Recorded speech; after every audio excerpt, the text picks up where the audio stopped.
ভারতবর্ষের মতন বৈচিত্র্যপূর্ণ দেশের সংবিধান, ভারতবর্ষের সংবিধান যিনি রচনা করলেন বা যার নেতৃত্বে রচিত হয়েছিল সেই B.R. আম্বেদকর, তাকে অপমানজনক কথা বললেন ভারতবর্ষের স্বরাষ্ট্রমন্ত্রী অমিত শাহ। আবার ভারতীয় জনতা পার্টি যে গণতন্ত্রের পূজারী ছিলেন ডক্টর B.R. আম্বেদকর, যেই গণতন্ত্রের স্তম্ভ হচ্ছে আমাদের সংসদ ভবন, যেখানে যাকে বলা হয় the house belongs to the opposition, সেই সংসদ ভবনে প্রধান বিরোধী দলনেতাকে ঢুকতে দিতে বাধা দিলেন বিজেপির সাংসদরা। নিজেরা নাটক করে উল্টে পড়ে গিয়ে কপালে ব্যান্ডেজ বেঁধে এলেন। তাও আমি তার দ্রুত আরোগ্য কামনা করি। আর স্বাধিকার ভঙ্গের নোটিশও আনলেন ভারতীয় জনতা পার্টি। সবটা কীরকম একটা মকারি বা একটা সার্কাস চলছে বলে মনে হয় না?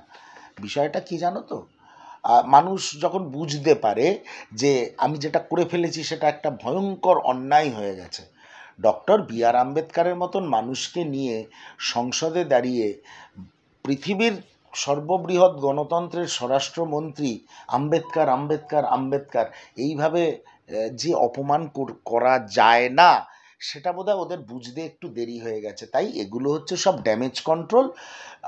ভারতবর্ষের মানুষ গণমাধ্যমের মাধ্যমে এবং বিভিন্ন টিভি চ্যানেল, সোশ্যাল মিডিয়াতে দেখে নিয়েছেন অমিত শাহ মহাশয় কী করেছেন। সেই জন্যে এর কোনো ক্ষমা নেই। স্বাধিকার ভঙ্গ ওনারা আনতেই পারেন, কিন্তু আসল গর্হিত কাজটা করেছে ভারতবর্ষের স্বরাষ্ট্রমন্ত্রী অমিত শাহ।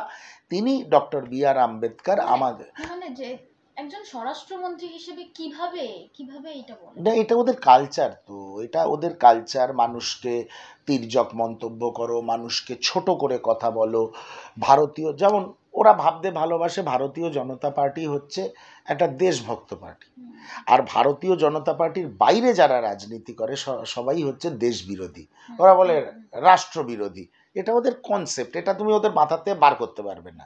এটা ওদের মাথার মধ্যে ইনজেক্ট করে দেওয়া হয়েছে। ওরা দেশভক্ত, আমরা দেশ বিরোধী। এই ধরনের কিছু কিছু জিনিস আছে। ওরা যেমন সোনিয়া গান্ধী সম্বন্ধে একবার বলেছিল, ওদের ভাষা শোনো, কংগ্রেস কি বিধবা।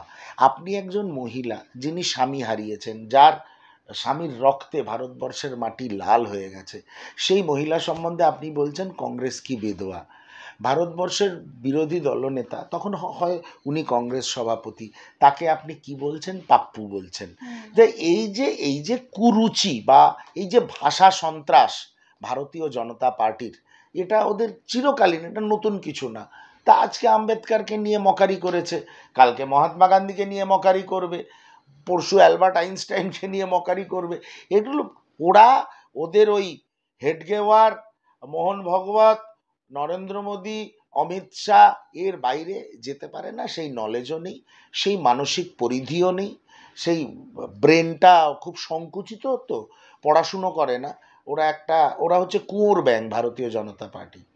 লেখাপড়া নেই, শিক্ষা নেই, সংস্কৃতি নেই।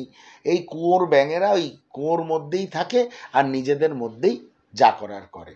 সেই জন্য ওরা কি বললো না বললো, এতে ডক্টর B.R. আম্বেদকরও ছোট হবে না, শ্রীমতী সোনিয়া গান্ধীও ছোট হবে না, মহাত্মা গান্ধীও ছোট হবে না। ওদের কালচার ভারতবর্ষের মানুষ দেখে নিচ্ছে।